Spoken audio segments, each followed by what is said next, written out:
How free are we? Conversations from the Free Will Show by Taylor, Cyr and Matthew Flummer. Just published by Oxford University Press. All about free will. By top professors. How can I not include it in my coverage of free will? Problem is, it's about free will as a topic in philosophy, and I'm entirely untrained in philosophy. Yes, it does consist of transcripts of interviews where two philosophers help their subjects clarify their point of view.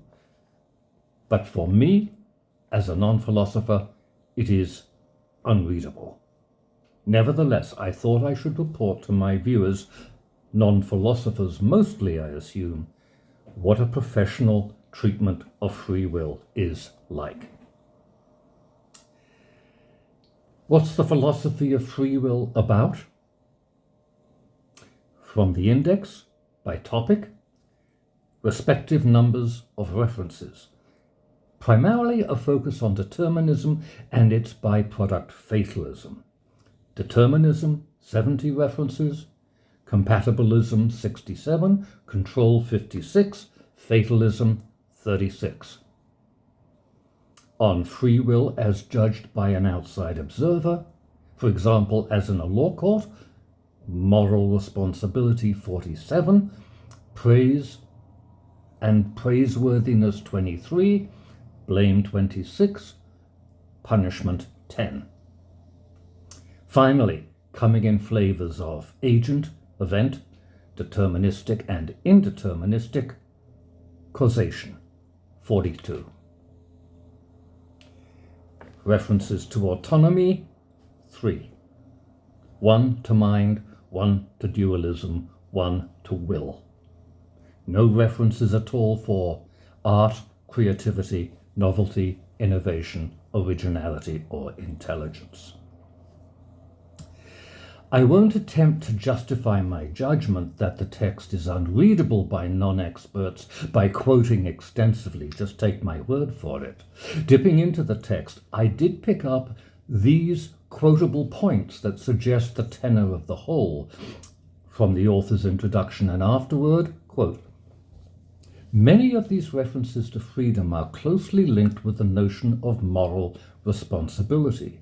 We frequently praise and blame each other and ourselves, whether publicly or privately, yet we think this is only appropriate in cases where the person being held responsible had free will. Just about everyone takes the debate about free will to be tightly connected with debates about moral responsibility. Most of our guests use the term free will to refer to whatever kind of freedom we must have in order to be morally responsible. This concern with moral responsibility, people's motivations as judged by outside observers, runs throughout, as the index references suggest.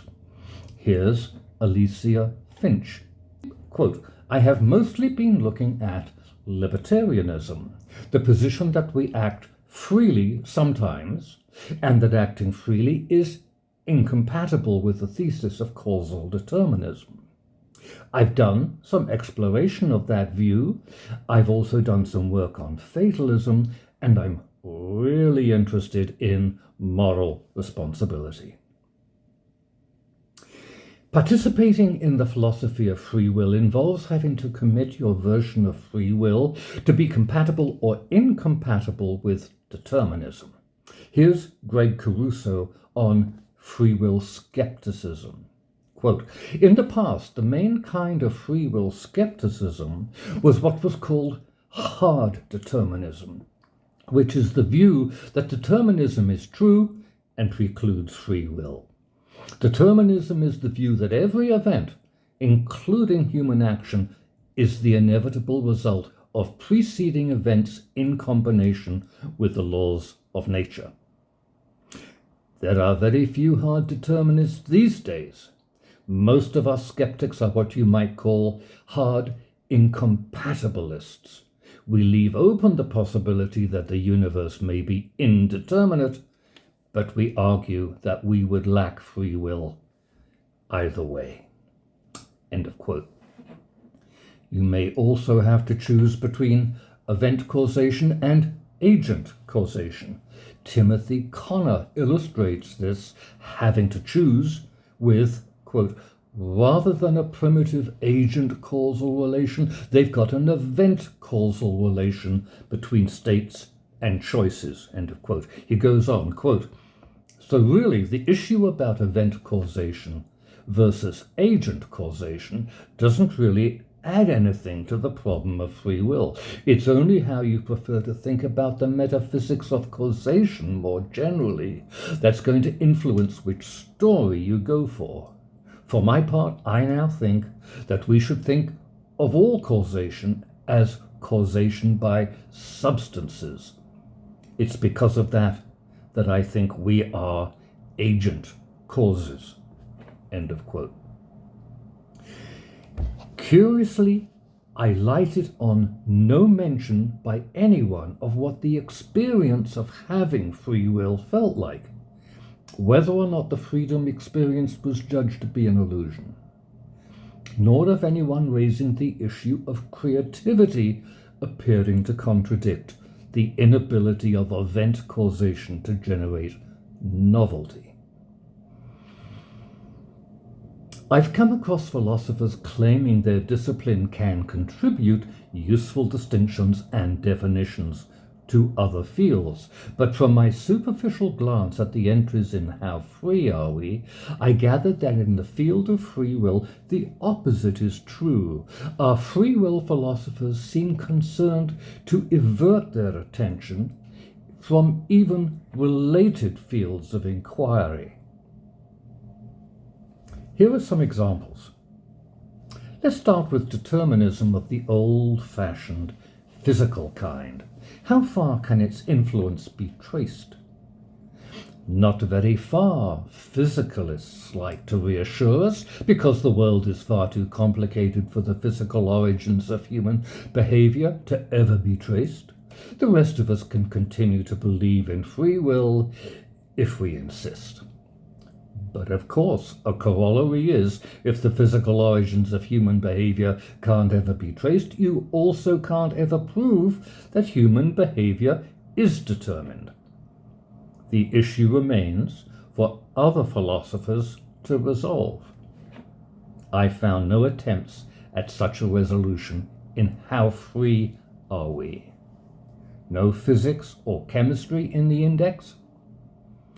Shouldn't there be a philosophical department dedicated to estimating the reach of determinism?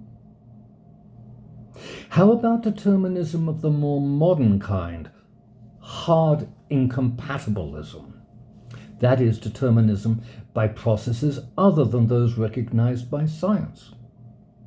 The only reference that caught my eye in the index was to Principles of Alternative Possibilities, PAP, which turned out to involve only purely hypothetical possibilities. What could be true if there were alternative possibilities? None of the index references to it involved any mention of what such possibilities might be, except for 26 index references to God. Shouldn't attempts be made to see if other processes, deterministic or otherwise, exist? How about considerations of novelty? No reference in the index. What does the word imply? I suggest something not previously coming to a reporter's attention, but also something unlike anything previously existing. That is, given a candidate, you would judge whether the effects of physical processes acting on prior events could possibly have generated the candidate. If not, the candidate will be recognized as a genuine novelty. Where could philosophers find suitable candidates? How about reports of sales by the art auctioneers Sotheby's and Christie's? At a rough approximation, the higher the price paid, the greater the likelihood of the work of art being genuinely novel. Philosophers working in conjunction with art curators to evaluate genuine novelties should turn up suitable candidates for study. This might be a rich field for PhD students. As I pointed out earlier, the index carries no references to art, creativity, innovation, or originality. Talking of genuine novelty, how about evolution? Could anything be more novel in a world marked by only single-celled protists of the appearance a billion years later of elephants and giraffes? Surely this points to a train of events of which the deterministic status can be assessed. And if evolution turned out to be non-deterministic, why not such products of evolution as us humans? But no reference to evolution appears in the index. Finally, psychology, insight, and introspection. No references to these in the index. I can understand the philosophers of free will being intimidated by today's avalanche of research into neuroscience. No reference in the index to neuro anything.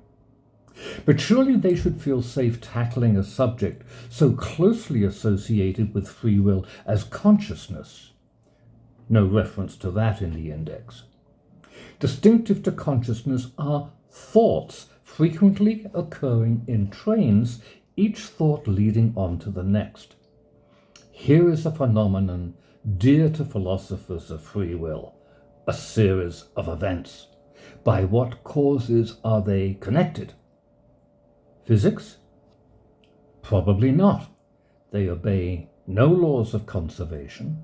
They have no weight or location. Here's a clear lead to principles of alternative possibilities. The book I'm reviewing contains transcripts of only the first 2 seasons of the Free Will Show podcast. The authors are up to podcast season 10, so much of what I said will no doubt have been rendered moot by subsequent episodes. You can catch those episodes at the website thefreewillshow.com.